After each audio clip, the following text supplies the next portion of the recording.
বলে চালিয়ে দেওয়ার যে একটা মানে কালচার, এটা আমরা দেখে আসছি, যে ট্যাগ দিয়ে দেয়া যে এই হলো ইসলামী মানে ছাত্র উনি শিবিরের নাম ছাত্রলীগ হলো করেন ফরওয়ার্ড। নাই কোনোদিন, ছাত্রলীগ আমরা করেন নাই। স্পষ্ট করেছি, না উনি ছাত্রলীগ করেন নাই, আমরা আমাদের পক্ষ থেকে ঢাকা ইউনিভার্সিটির পক্ষ থেকে আমরা স্টেটমেন্ট দিয়ে পরিষ্কার করছি বিষয়টাকে, না উনি ছাত্রলীগ করেন নাই, উনি ডিবেট ক্লাবের সাথে উনি সম্পৃক্ত ছিল।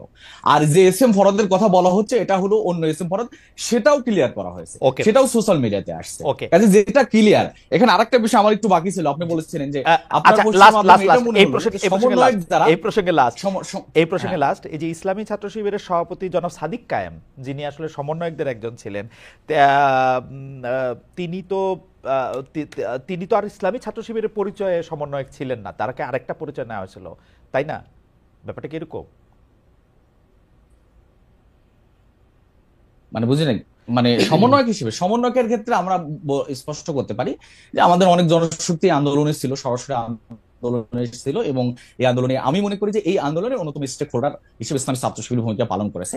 সে হিসেবে অনেকেই দায়িত্ব পালন করেছেন, এক্ষেত্রে ঢাকা বিশ্ববিদ্যালয়ের সভাপতি সমন্বয়কের দায়িত্ব ছিল, সমন্বয়ক হিসেবে দায়িত্ব পালন করেছেন। এখন উনি সমন্বয়কের দায়িত্ব নাই, ওকে, এখন উনি সমন্বয়কের দায়িত্ব নেই। কাজে এরকম ঘটনা বা দুই চারজন এরকম সমন্বয়ক ইসলামী ছাত্র শিবিরে থাকতে ওকে, পারে, এবং এটা মানে অনেক ক্যাম্পাসে এটা পরিষ্কার হয়ে গেছে যে কারা ছিল, এরকম কিছু কিছু ক্যাম্পাসে আচ্ছা, আমাদের যারা ছিল তারা ঠিক আছে, স্পষ্ট করেছেন ঠিক যে আছে, আমি সমন্বয়ক ছিলাম। ঠিক আছে, কাজেই তাহলে আপনি যেটা সমন্বয়ক শেষ করতে হওয়াটা চাইছিলেন, যদি রাইট, এই আন্দোলনে, জি জি, যে সমন্বয়, সমন্বয়ক হওয়াটাই আন্দোলনের জন্য আমি মনে করি যে মানে অপরাধের কোনো কিছু না, না না না তিনি না না সমন্বয়ক হয়েছেন, না না, এটা অ্যাবসলিউটলি অপরাধ। মঞ্জুর জি। ইসলাম ভাই, অ্যাবসলিউটলি এটা অপরাধের সাথে সম্পৃক্ত না। আমি বলতে চাইছিলাম যে তিনি তার পরিচয় গোপন করে অন্য একটা রাজনীতি করছেন কিনা, ছাত্র শিবিরের পরিচয় গোপন করে ছাত্র লীগ করতেন কিনা। বাংলাদেশে আমরা শুনছি ডিবেটের সোসাইটি দূরে থাক, ওই হলগুলির দারোয়ান হইতে হইলেও ছাত্রলীগ করতে হয়েছে এদের।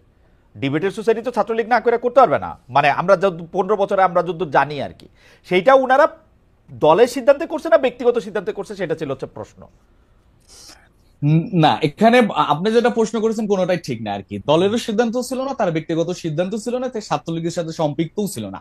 ছাত্রলীগের সাথে সম্পৃক্ত থাকার নৈতিকভাবে ছাত্র শিবিরের কোনো জনশক্তির অধিকার নেই, কারণ এটা সাংবিধানিকভাবে স্বীকৃত, অন্য কোনো দল বা সংগঠনের সাথে সম্পৃক্ত ওকে, থাকতে পারবে না। এক্ষেত্রে প্রশ্নই আসে না একজন বিশ্ববিদ্যালয়ের শাখার সেক্রেটারি কিভাবে অন্য একটা দলের সে কমিটিতে থাকেন বা অন্য দলের সাথে না, সম্পৃক্ত থাকেন। ঠিক আছে।